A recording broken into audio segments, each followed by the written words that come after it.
Deadly moments in history. Avenging Crassus.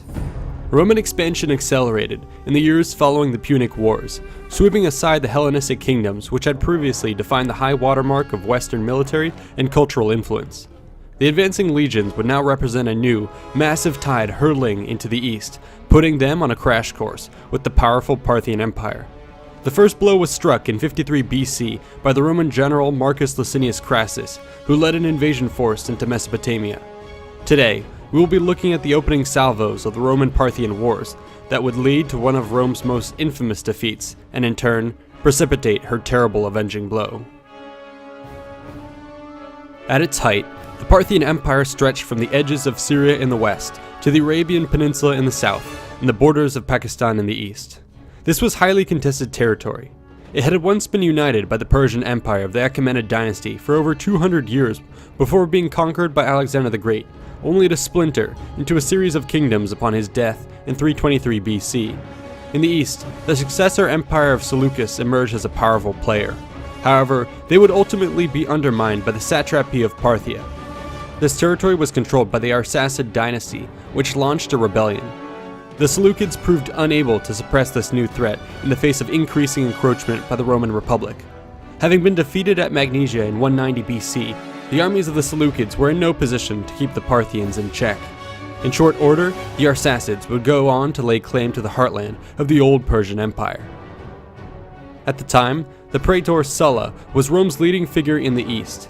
His operations were disrupting the region, which prompted the Parthians to send an embassy to investigate.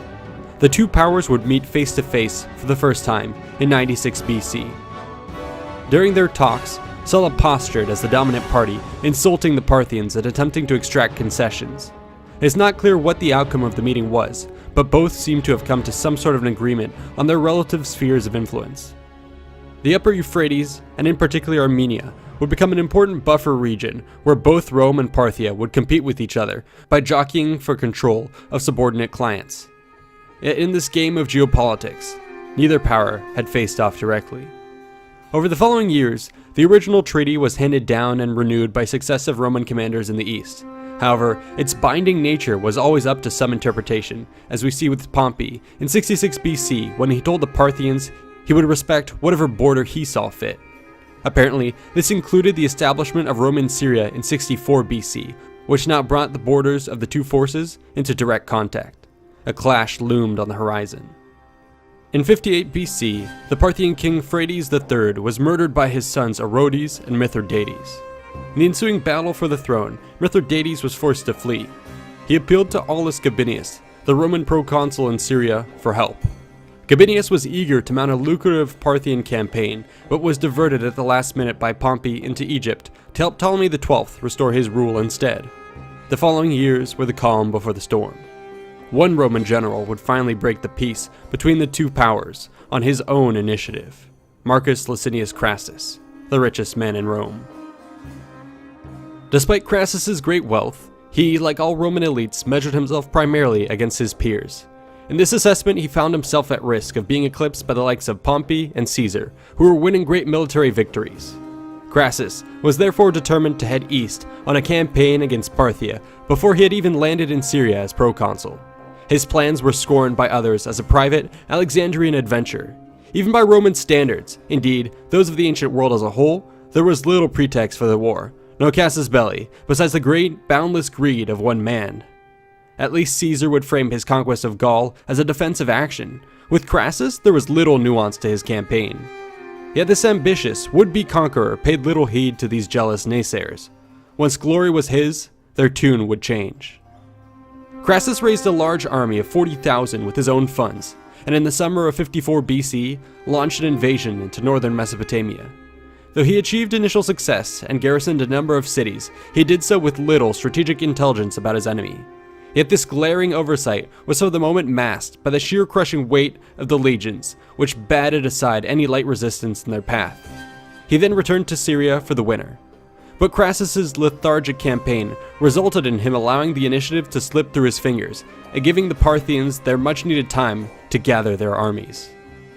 After rejecting a Parthian diplomatic delegation, Crassus confidently returned in 53 BC, aiming for the lucrative cities of Lower Mesopotamia. There were several routes available. Many of his advisors and allies advocated for advancing through the mountainous and protected terrain of Armenia before swinging down and following the Tigris. Others suggested that he follow the Euphrates and make the crossing to the Tigris at the narrow gap in Seleucia itself. Instead, Crassus took the shortest route.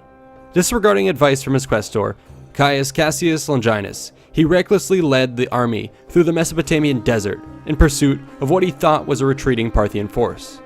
This would play right into the hands of the enemy. The Parthians reacted quickly. King Orodes had dispatched his great general Serena, who now intercepted the Romans near the caravan town of Carrhae. His force consisted entirely of cataphracts and horse archers, though we should note that while many modern accounts claim he commanded just 10,000 men and was therefore grossly outnumbered, there is little hard evidence to substantiate such a claim with much certainty. In any case, it was true that as opposed to the Parthians, Crassus relied almost entirely on heavy infantry. He had failed to augment his legions with an adequate number of light infantry or cavalry, and even his foot troops appear to have lacked the proper training and experience to counter the Parthians. As a result, Serenus was able to pick the enemy apart one piece at a time. The Parthian horse archers would swoop in to fire arrows at close range and quickly gallop away if attacked, shooting arrows at their pursuers all the while.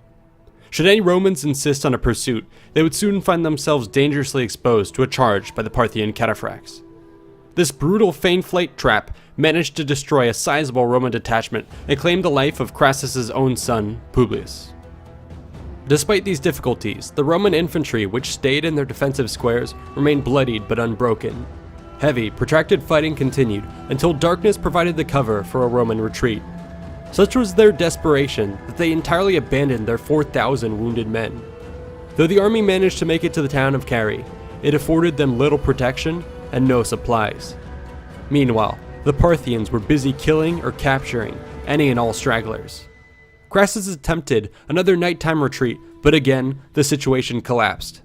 Casualties are said to have amounted to about 20,000 killed and 10,000 captured, making the battle and its aftermath one of the worst defeats in Roman history. Crassus himself was killed when he attempted to negotiate with Serena. We are told, to sate his greed, the Parthians poured molten gold down his throat and sent his head and right hand to the Parthian king to be used as a prop in a play. However, this tale may have simply been symbolic, and we cannot confirm its authenticity. For Plutarch in particular, the story of Crassus's downfall at Carrhae is a moral one, meant to warn his readers of the price of falling to larceny. It is possible that this moralizing agenda may have colored the rest of our record of this battle.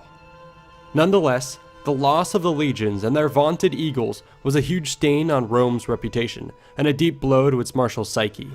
This wound could not go unavenged. So I hope you appreciated this short form look into Invicta content. Now if you want to see our full length documentaries, you can head on over to the main channel, and either way, I'll see you in the next one.